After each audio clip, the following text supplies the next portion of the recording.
Hello, everyone. My name is Gerd Purcell, and I work with the Grand River Conservation Authority. My job title here is a Water Structures Maintenance Technologist. A typical day for me here would involve me looking after the water structures, which are the dams, the gauge stations, water quality stations, and the weather stations. The funnest thing to work at is probably the dams because they're big. A dam along the river works as a structure and an earth embankments which hold back portions of a river or creek and form lakes. And these are used to help control flooding in our watershed, as well as adding water to the downstream portions of the river and the creeks in the summer when things get dry. What I like most about my job is the variety that it gives me in doing different things to repair parts of the infrastructure. I like the fact that I get to work outside. My favorite subjects in school were biology and gym. Biology basically is the environment, and gym, because what I do is a lot of physical work, and gym helped me stay in shape so I could, be able to do this kind of work. Some really cool equipment that I get to use for my job are boats, and we get to work with cranes when we do some big work at the big dams, removing gates and heavy equipment. And then some of the smaller tools we get to use, hand drills and lots of portable equipment, which is always fun. Hi, my name is Zoe Green. I am the Enterprise Geodata Specialist or GIS Specialist at the Grand River Conservation Authority.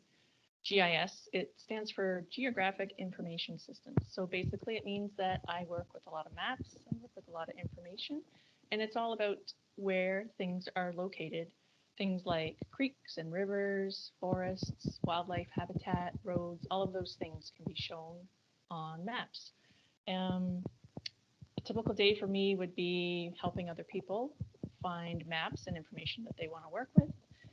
It can be helping them figure out, how close do they live to the river, or where's the closest forest to my house.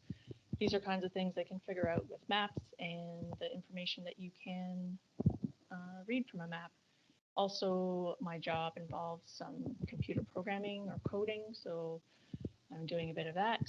And I also teach people how to use GPS, how to read maps, how to use special apps if they want to create their own maps. When I was in school, some of my favorite subjects, hmm, there was a lot of good ones, but I know after high school I went to university and I studied environmental science because I was interested in learning more about the natural systems and how the natural world worked.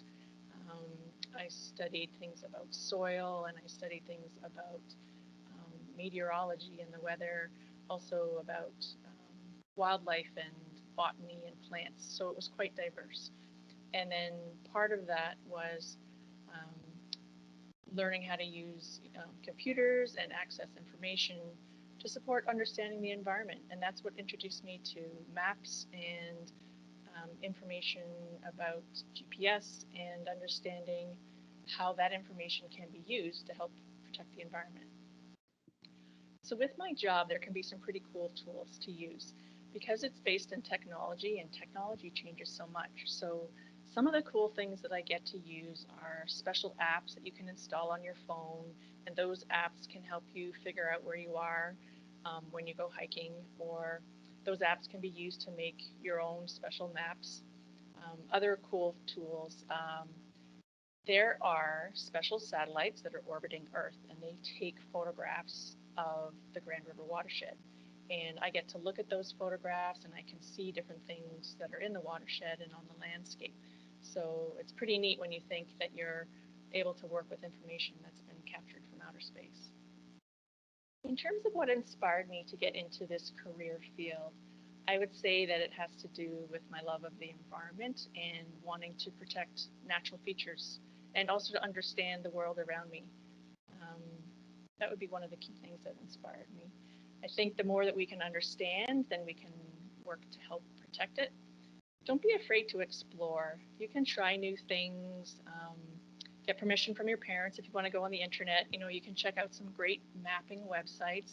Google Earth is a fun one to take a look at, and don't be afraid to go exploring and get outside, enjoy the natural world, learn about the watershed, and take a map with you.